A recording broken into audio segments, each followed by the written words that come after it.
So, real fast start against Fresno. Talk about that. I think it was a big win for us at Fresno State because we were finally able to capitalize on our offense, and we actually saw the contributions of a bunch of teammates without having Elise Krieghoff up top, which is kind of new for us. We talked a little bit about it at practice today, but we scored 3 goals pretty early, and then it almost felt like we let up a little bit. So we've been kind of working on changing the mentality to be able to sustain that kind of pressure and high intensity for the full 90. But I think it was good to see us finally come together and be able to see our defense working in harmony with our offense and get some good results from it. You guys coming on now a 4-game homestand. What's the biggest things you want to do in the time? Playing at home is great. I mean, we have a great atmosphere at Spanos. We played against Stanford on Friday night and had, I think, like 1,500 fans or more. And playing in that kind of atmosphere is incredible. I think we want to make the most of our time at home, being able to play in front of our families and our friends and all the people who see us put in the work year-round. So really making the most of that and appreciating getting to play in such a great environment. It's fun to play road trips, obviously, but not having to travel before and just getting to be at home and relaxed and doing what we do best, it's nice to be able to be home for a little bit. How's the team chemistry right now?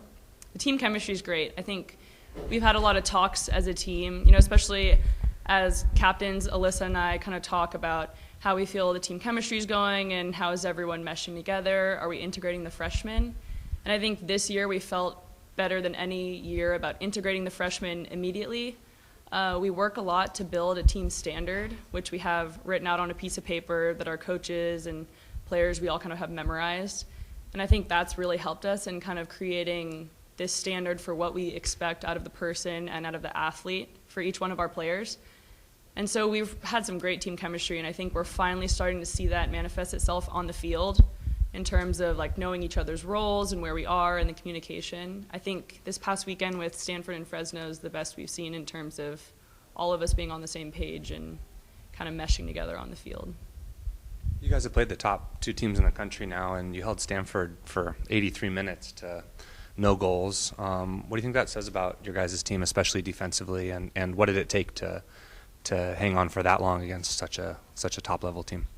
I think especially against Stanford, we were really proud of ourselves for holding them that long. I mean, obviously, to go the full 90 and then 2 overtimes for no goals would have been ideal, but 83 minutes is pretty good. I think it speaks a lot to our defensive organization. We've been working a lot on communication with the back 4 and our goalkeeper and kind of building that into the midfield and everyone being on the same page.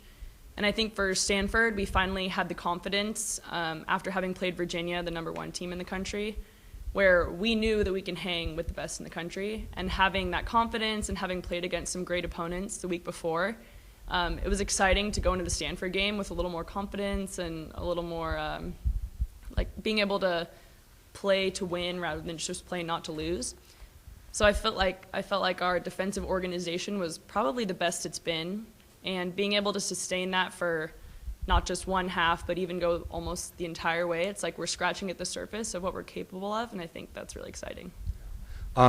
Caitlin's now had 2 games where she's had 2 goals, and of course she comes from the same high school as Elise. Can you compare the 2 in terms of, I guess, mentality and style of play, and one being obviously a freshman and one a senior? Yeah, I think it's funny. My dad's actually referred to Caitlin as the heir apparent to Elise's legacy.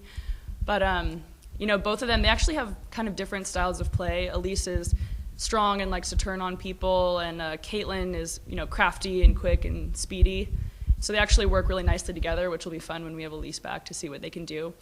But I think you get, I don't know if it's a product of Fresno or that they've played together before, but both of them have an incredible work ethic where they want to be here and they're excited to be here, and they're just both kind of natural-born goal scorers. They have a really good nose for the goal. So I think they have that in common, but I think what's going to be really exciting is moving forward and seeing how they work together and play off of each other, along with, Megan DeBooten up top and Mackenzie Flood and everyone else who's been contributing to kind of that front 4. It's going to be exciting to see what they can do this year. What do you know about San Jose State? I don't know much. We haven't really talked about a scouting report yet, other than we played them last year. So I'm not sure about what really they're bringing this year yet, but we'll get that scouting report soon, I'm sure. Now, what do you study at Cal Poly, and what year are you, and what are your ambitions after you graduate? I'm a kinesiology major with an emphasis in exercise science, and I'm a fourth year, so this is actually my last year here, and I'm hoping to eventually go on to nursing school and become a nurse practitioner one day.